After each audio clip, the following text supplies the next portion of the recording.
Hello eaters! Welcome back to my YouTube channel. Welcome to Princess Kitchen PH. Please like and subscribe to my YouTube channel and don't forget to follow my page at Princess Kitchen PH.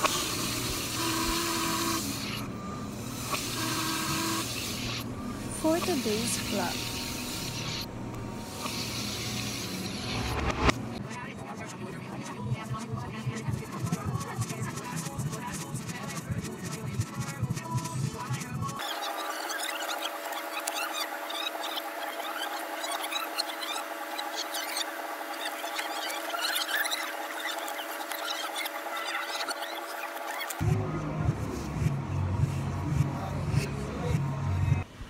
please come and join me in my 15 hours duty, a busy day in kitchen. Hi guys! Happy Thursday everyone! So ayun guys, papunta na ako sa work ngayon. Time check, it's 5:01 in the morning. Opening pala ako ngayon, kaya ayan, pa-ready na ako. Sobrang dilim pa talaga guys. Sobrang aga pa nga nito, nakarating na ako kagad sa show. Wala pang 20 minutes kasi wala pang masyadong traffic. Ngayon nga nag-uulan-ulan na naman. Uso na naman ang sakit ngayon, kaya kayo mag-ingat kayo. Lately, sobrang bigat ng pakiramdam ko. Tinamaan nga ako ng sakit. Pero kahit na ganun, pumapasok pa rin ako. Kasi mas matimbang yung pangangailangan kaysa sa sakit. So nga ngayon yung sakit ng lalamunan, ubo at sakit ng ulo.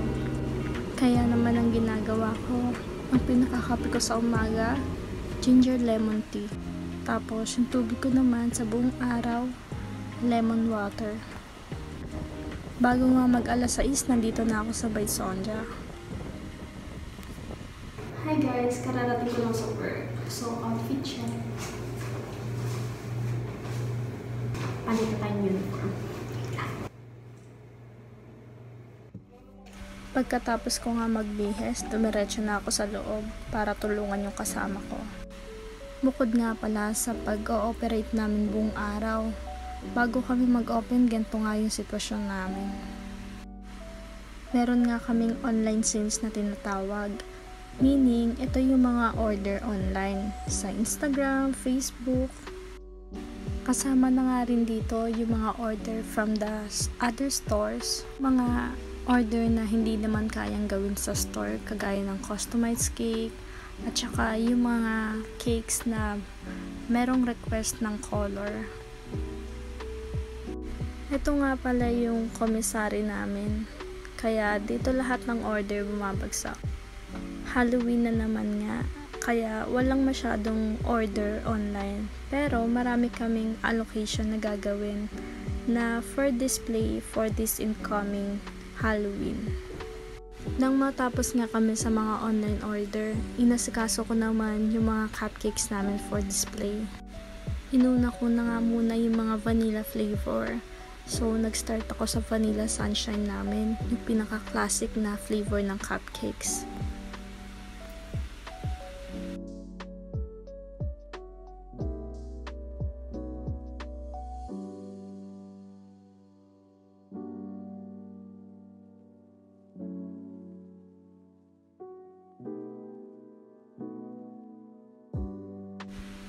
Pagkatapos ko nga idalok, nilagyan ko na ng sprinkles. Ngayon naman isusunod ko yung lemon drop. Basically, vanilla lang na cupcake to na may lemon frosting.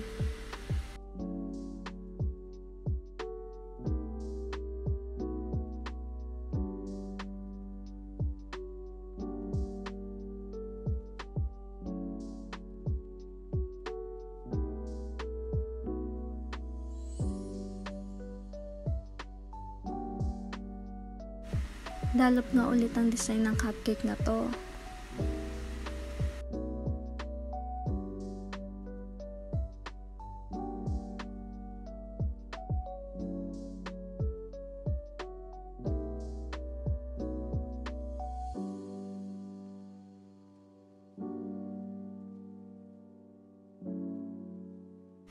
Ang sunod ko naman, vanilla sunshine with chocolate buttercream frosting.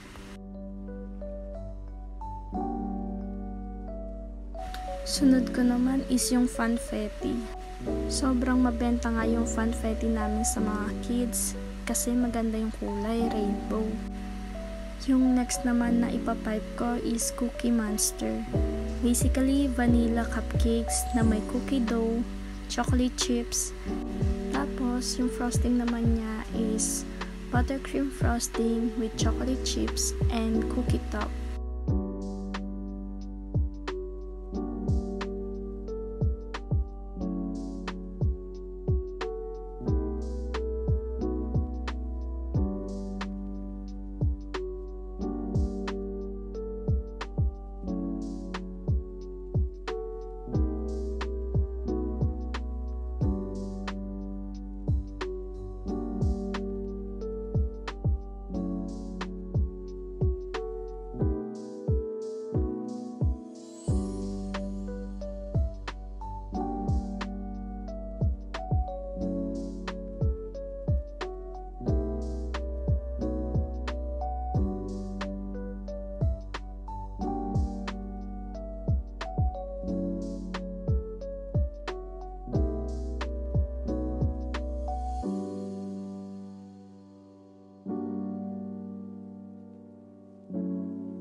Ito na nga pala yung itsura lahat ng napipe ko.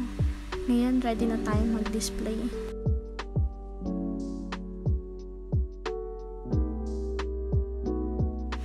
Samantalang yung kasama ko naman, nagre-ready naman siya ng allocation for Halloween.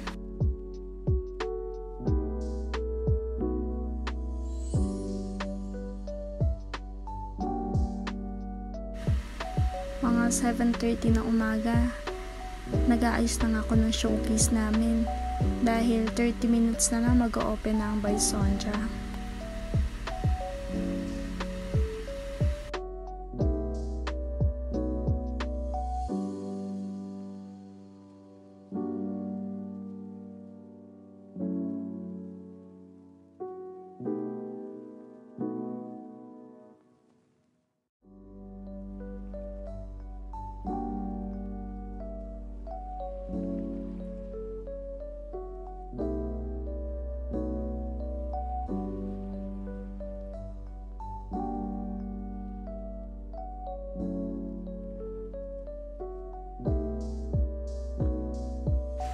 Pati nga sa ibang department, sobrang busy din.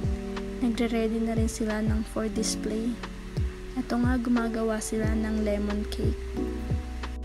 Sa cold room naman, gumagawa naman sila ng croissant.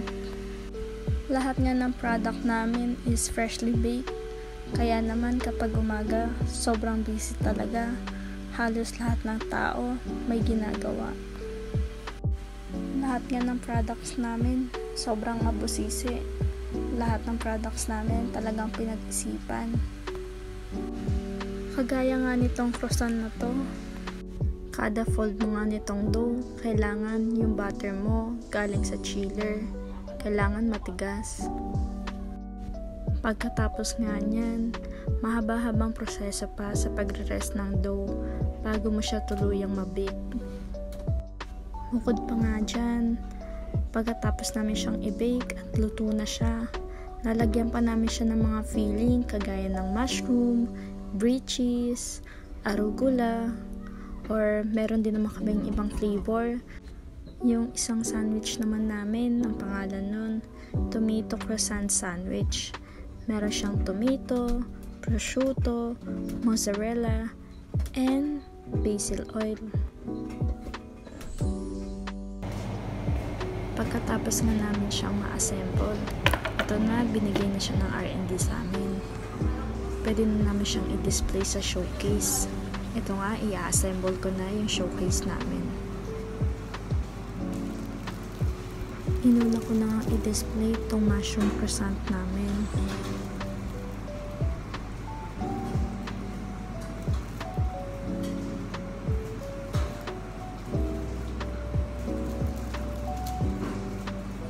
Nang matapos ko ang ilagay lahat ng mushroom croissant namin, isinunod ko naman tong tomato croissant.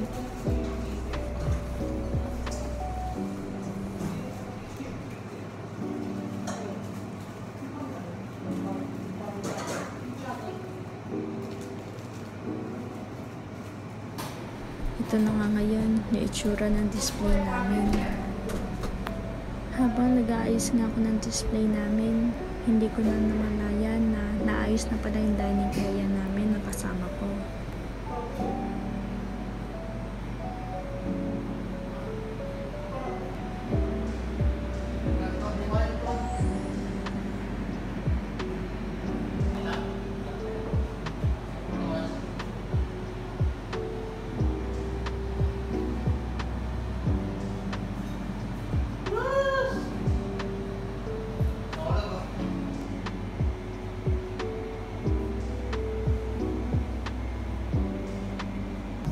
Sunod ko naman na inihanda yung soderizer namin para sa drinks namin.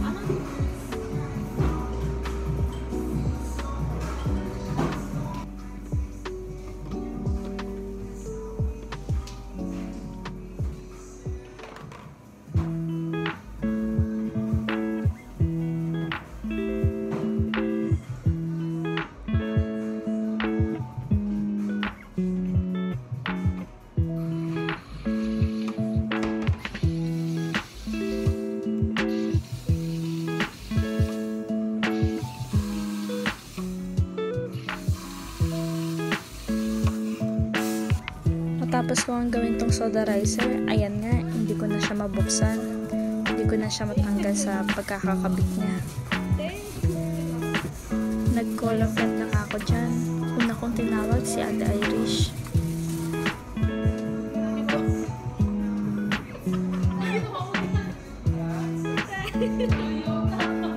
Pangalawa ko namang tinawag si Kuya Philip. Ayun, siya nga yung nakatanggal na itong soderizer.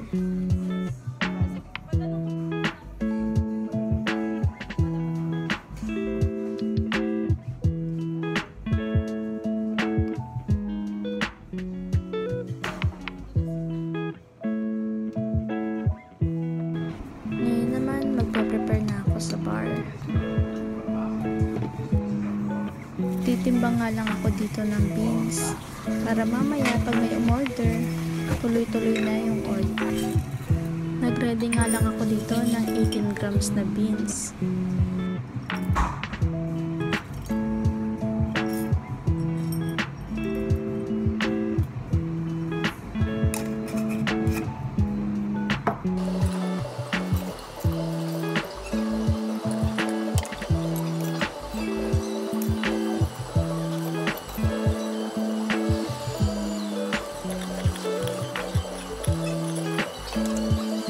Tapos ko nga i-refill lahat ng beans. Ni-ready ko naman ngayon yung coffee machine. Every morning talaga pinakalibrate yung coffee machine. Pero ngayon, hindi pa kasi ako marunong mag-calibrate. So, ang gagawin ko lang ngayon is magdi-drip lang ako ng isang shot ng espresso. Tapos, itatapon ko yun. Dahil sabi nga nila, first shot is bad shot.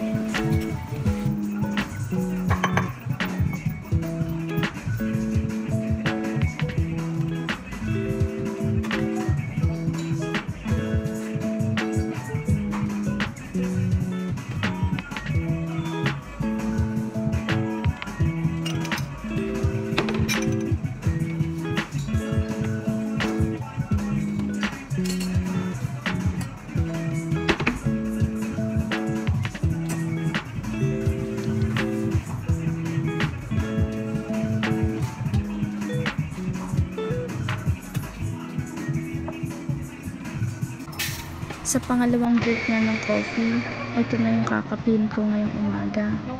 So, gumawa lang ako ng hot latte. Tapos, nag-try lang ako mag-latte art kung kaya ko.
8:30 nga, meron ng customer na pumasok.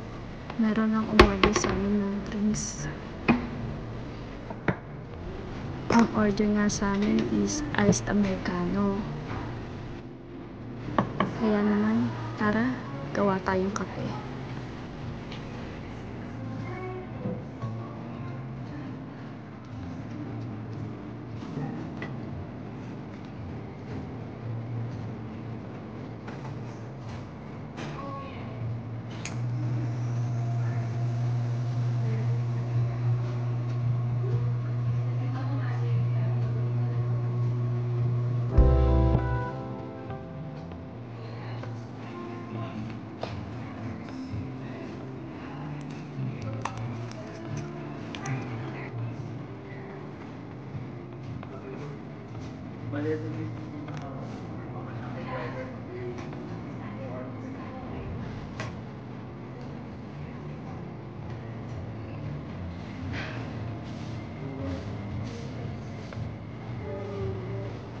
Ang sumunod naman na drinks na gagawin ko is matcha yuzu soda. Basically, matcha lang to na may yuzu. Matcha yuzu soda?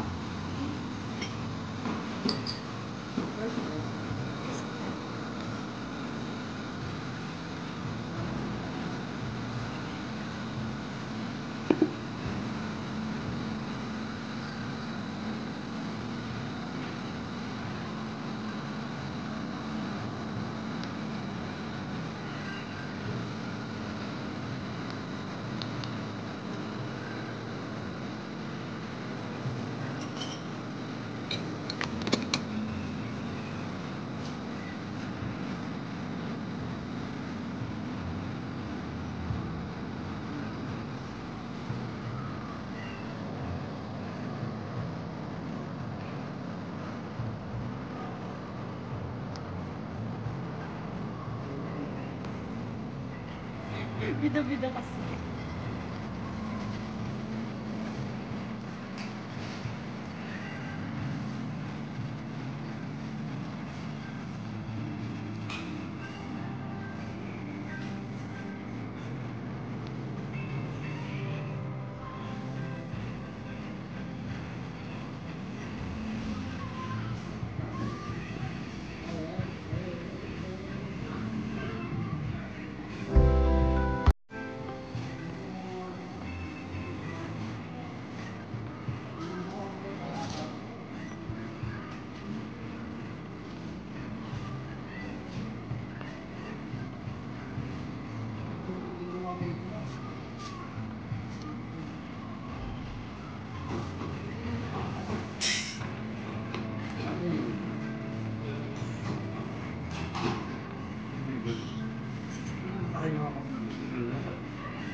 Ito na nga yung ginawa kong drinks.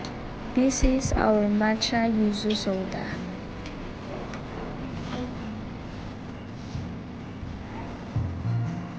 Let's make some coffee.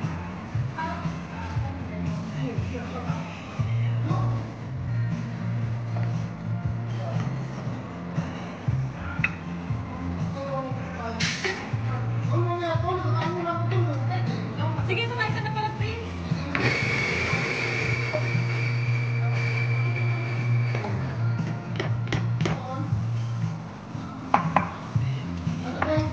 Hot latte. Shot lang. Oo, gusto mo siya i-Spanish latte mo kasi ate. Sige. Spanish latte daw, guys. Yan mo lang. Ba't ko muna? Ito naman, nag-video niya ako. Dito na. Pinapagod niya eh. Ayaw mo!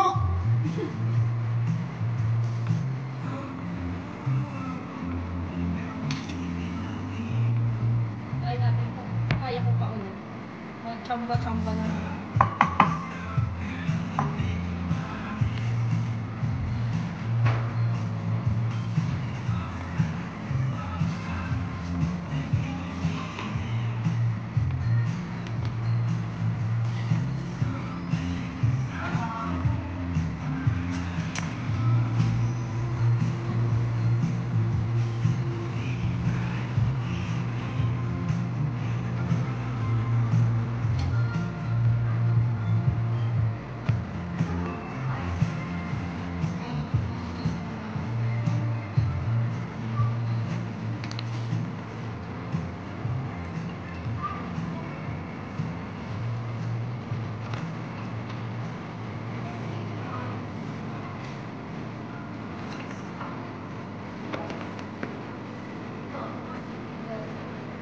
Yes.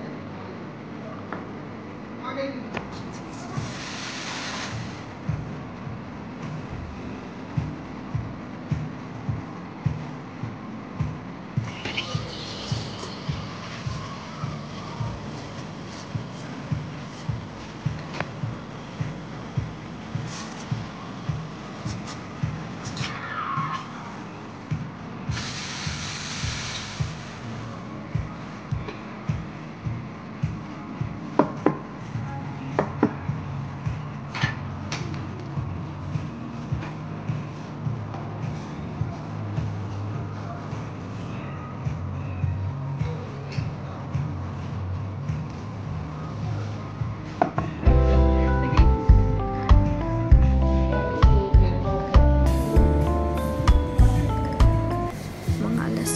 Nag-start na akong gumawa ng granola. Ito kasi yung agenda ko sa boss ko. Pinagde-develop na niya ako ng granola habang wala yung manager ko. Balak nga niya itong i-launch by this December. Kaya naman nag-start muna ako sa pagtitimbang at pag-measure ng mga bawat ingredients. Pinalahati ko nga lang yung original recipe dahil trial lang naman. So ayan, inuna ko muna tong rolled oats.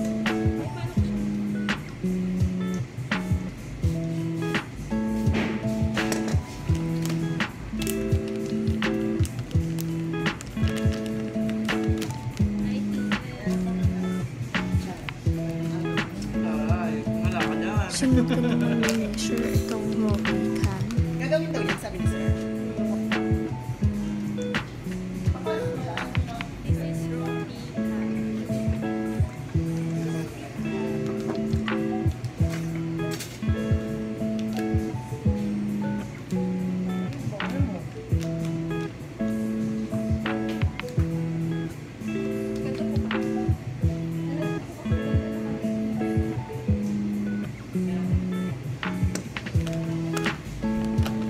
Pagkatapos nga, isinunod ko naman itong sunflower seed.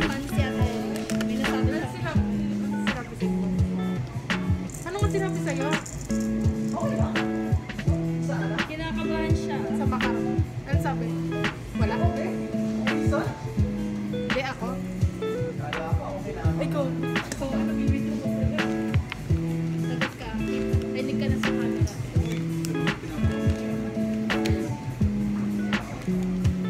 Anyway, this is sunflower seed. Next is pumpkin seed. Pagkatapos naman, isinunod ko naman timbang itong pumpkin seed.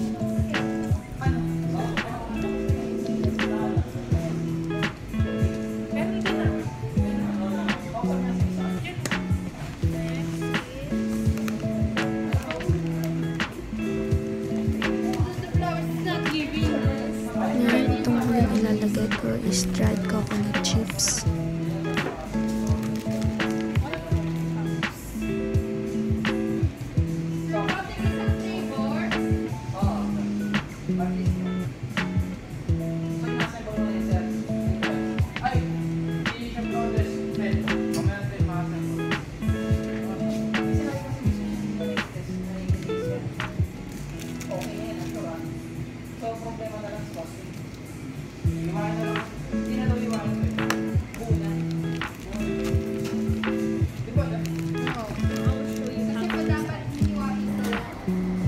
Bali, ito na ngayon naging itsura ng aking bowl. So, this Ito is lahat ng oats. ingredients ko. This is the sunflower seed, tropical, pumpkin seed, and this one is coconut, dried coconut. Alex.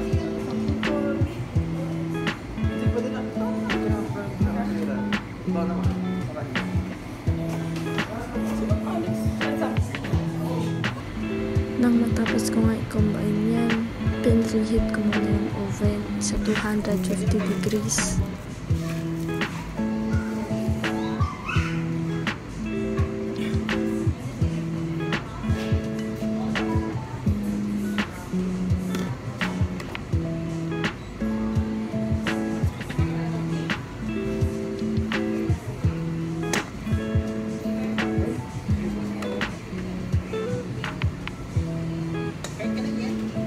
So ayan, nag-start naman na akong magtimbang ng extra virgin olive oil.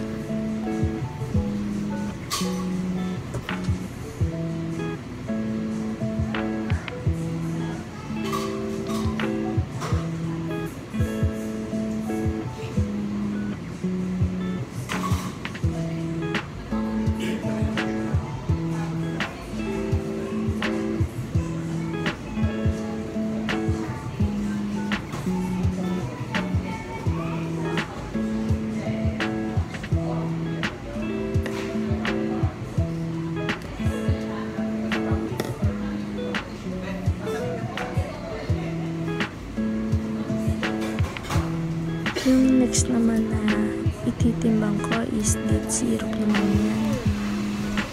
Nagkamali pa nga ako ng timbang dito. Bali, nung ilagay ko nga ang date syrup, hindi ko nahati sa half portion. Kaya, naging para siyang caramelized nuts.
Ang huling ilalagay ko naman is Maldon salt para lang mag-balance yung tamis niya.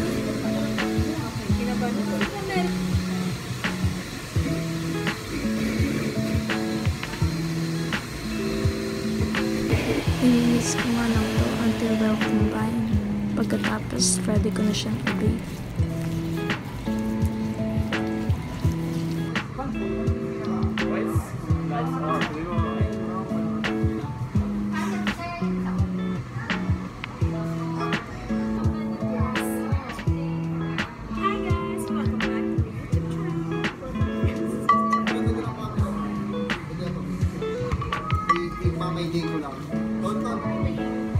Ngayon, ito-transfer ko naman siya sa baking pan. Make sure lang na naka-flat yung lahat ng nuts natin para pantay yung pagkakaluto.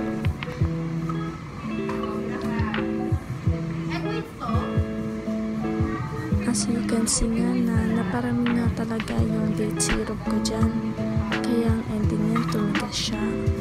Ang ina-achieve ko kasing consistency niya is dry lang siya. Tapos, para lang siyang normal na nuts, na toasted nuts, pero may flavor.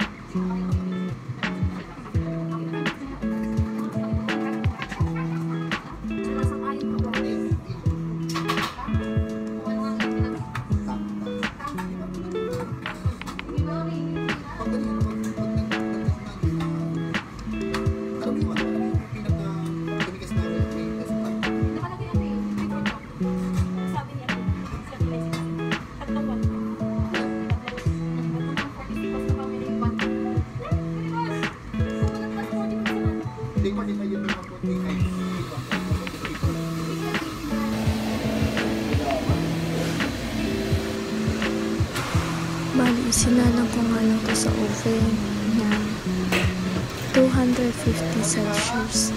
Tapos for 20 minutes.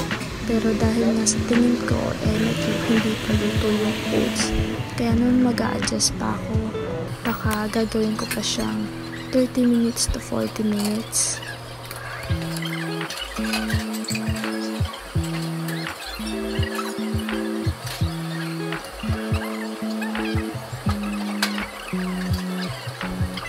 Inulit ko nga lang yung paggawa ko dyan. Pero this time, binawasan ko na yung date syrup.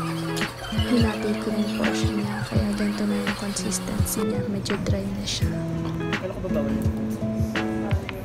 After ko nga maasikaso yung granola, gumawa naman ako ngayon ng allocation for Halloween. Overtime na naman nga kami.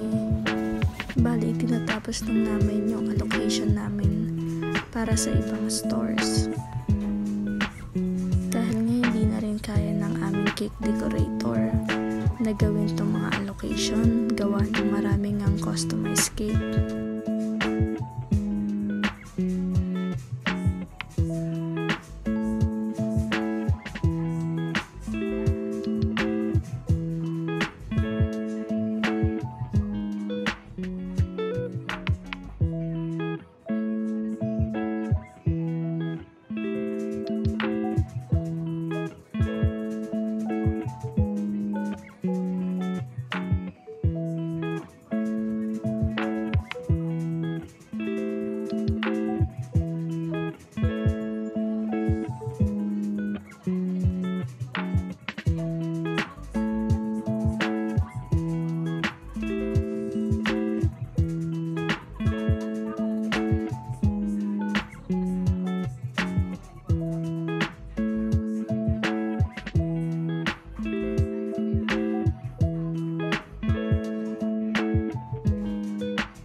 Pauwi na nga ako nito. Sobrang lakas ng ulan. Meron palang bagyo ngayon. Kaya naman, sobrang basang-basa ako pauwi.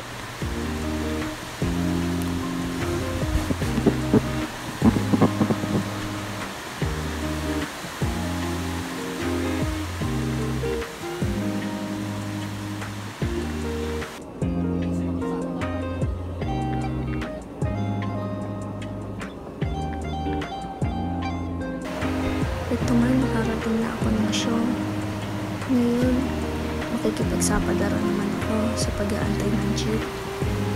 Kasi gawa ng baha at bagyo, wala na nga masyadong jeep na bumabiyahe. Nakapila na nga ako niyan sa terminal ng jeep. Wala pa nga dumarating ng jeep niyan dahil baha na nga dun sa stopover ng jeep.